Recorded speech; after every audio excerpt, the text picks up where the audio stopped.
Welcome. Before I begin, I would like to acknowledge that I'm standing on the stolen lands of Noongar country and the Whadjuk people of Noongar Nation. I would like to take this opportunity to pay my respects to elders past, present and emerging, and to all the First Nations people. And also I would like to thank Diana and Dominic to be creating this wonderful, wonderful platform, and Sigana, the message that your grandfather said, it was really, really powerful, and I thank you for that. And yeah, so my whole speech is about travel in Africa and how we can challenge the perceptions on Africa by traveling and things like that. And so yeah, and I believe that for so long we know that there is perceptions, false perceptions and false narratives around Africa. That's a known fact, and that has again come a lot from the Western influence. But also I do think that we all have a role to play, and I have played my role as well into keeping these false perceptions alive. And I've done this, for example, through the different things. I don't know how to use this thing.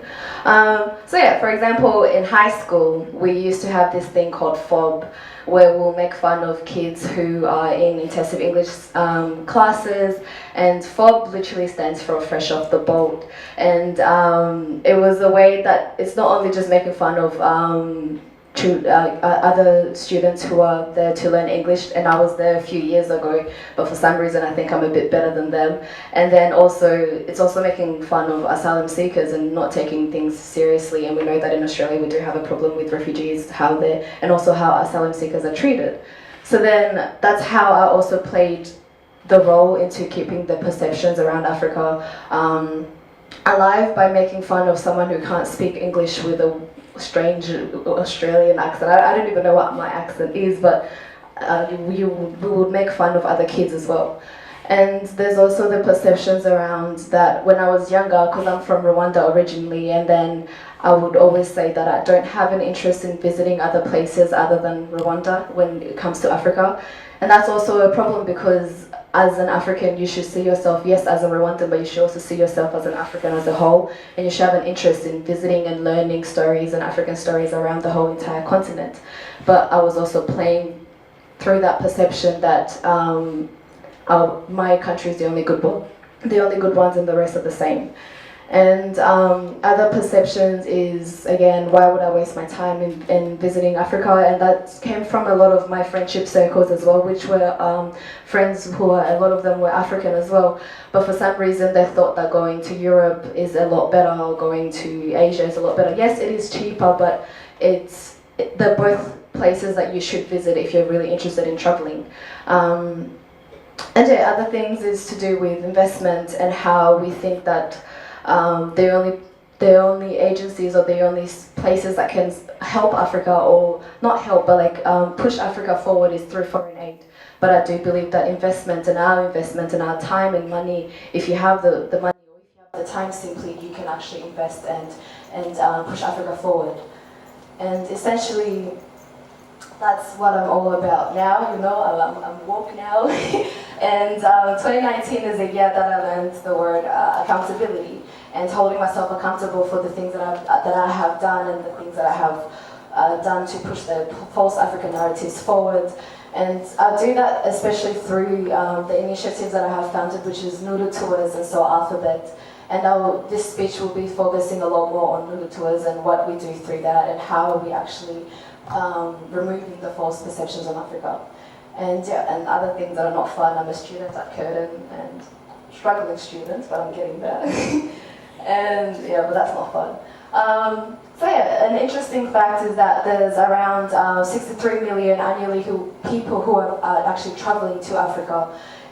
But then that sounds like a large number, but it's actually not, because it's only 5% of the global share of travelers. And that's really small amount, and also the fact that like tourism is such a huge industry. If you use it right, it's a very powerful way to get people to actually come and see your country and come and see your continent and what you have to offer.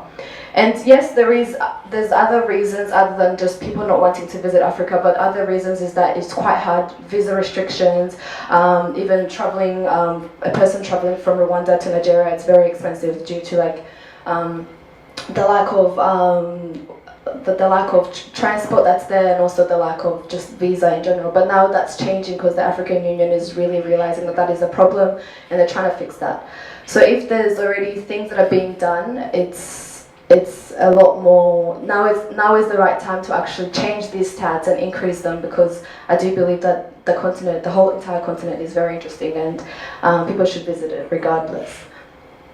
And so that's why I found an interesting quote from a BBC journalist, and he's sadly passed away recently.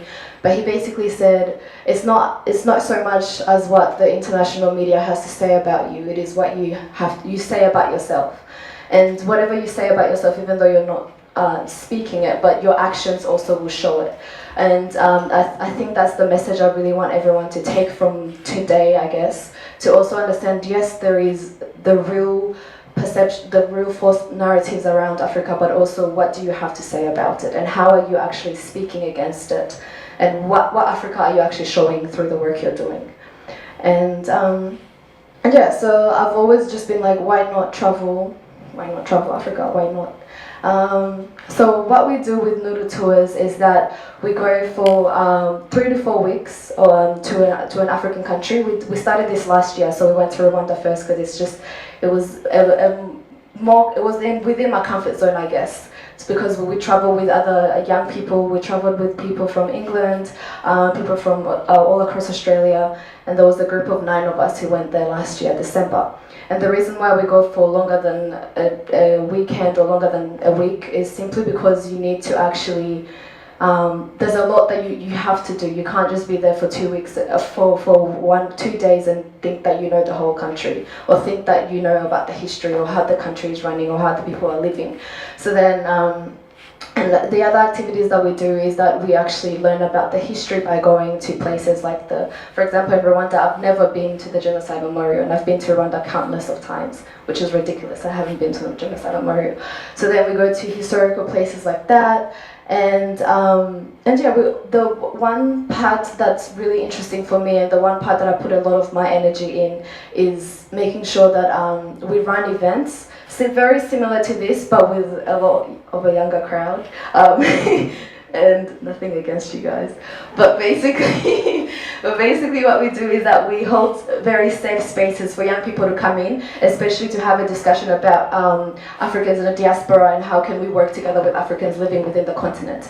We talk about very, very different things, especially to do with society and how society is affecting us, from what does it mean to be an African feminist, what does it mean to have a voice in whatever political mindset you're in whatever country you're in. So it's a very interesting space to be in, and you learn so much because a lot of people are very opinionated and they have facts to tell you as well. And lastly, we have an event called Soul Alphabet, where we get young people to just showcase their talent, like how the amazing Joyce was singing over here. And so people just showcase their talent, and we support them, because I think art is something that we have to support, and it's something that's very African. And it's within our roots, even from storytelling to singing to everything.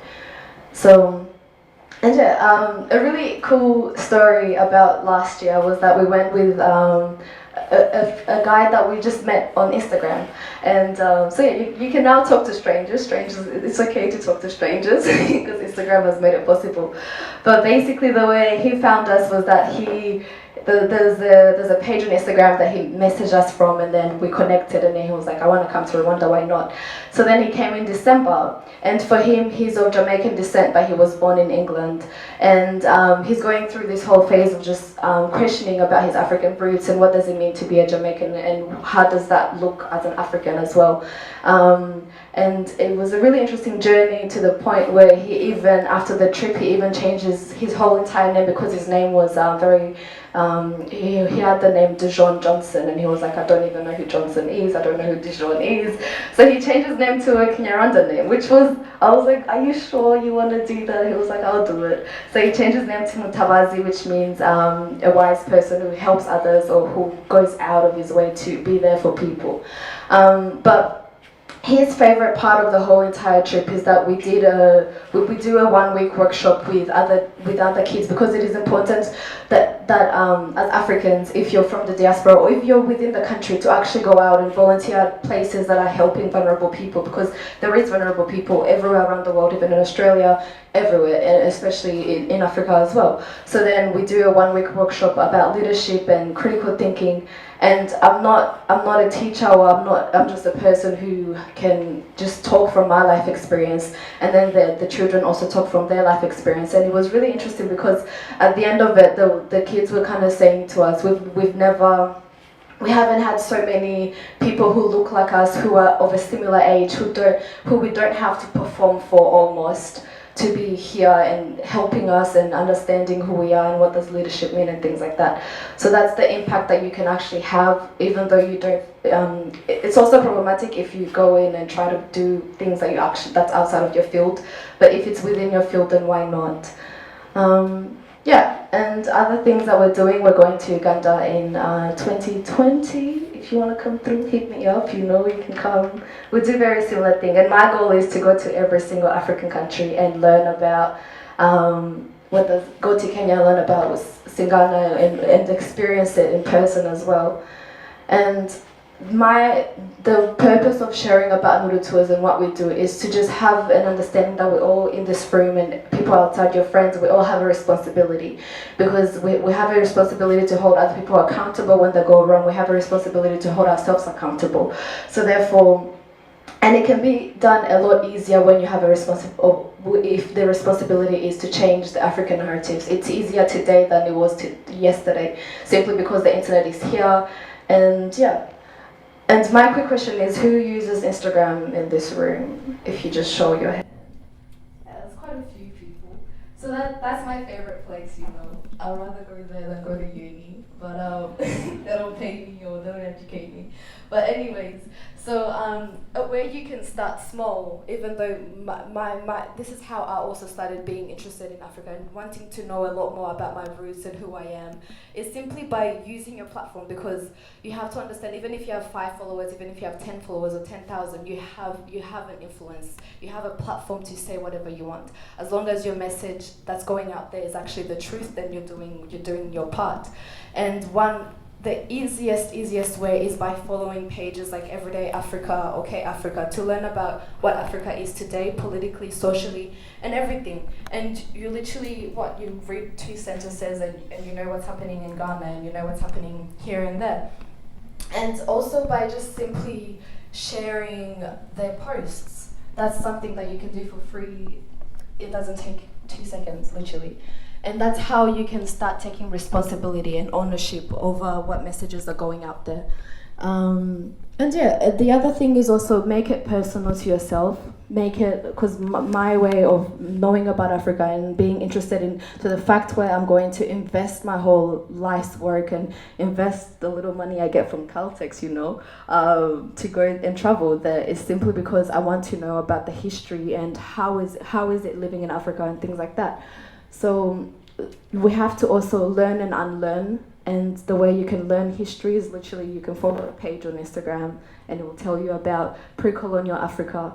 It will tell you about tribes and a lot of different things, and you get that information in 2 seconds. Also, these pages don't pay me, but they should pay me, But and my final words is an African proverb that I found on BBC Africa, and it goes like, until the lion learns how to write, every story will glorify the hunter.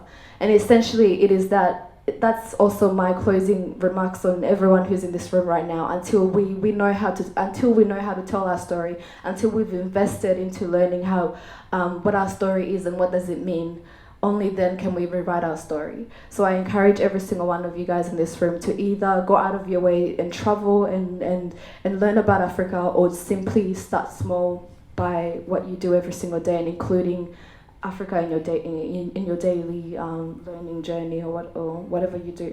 So yeah, that's the African proverb. Also, all the photos that I used are from the tour. So yeah, come through. Yeah, thank you.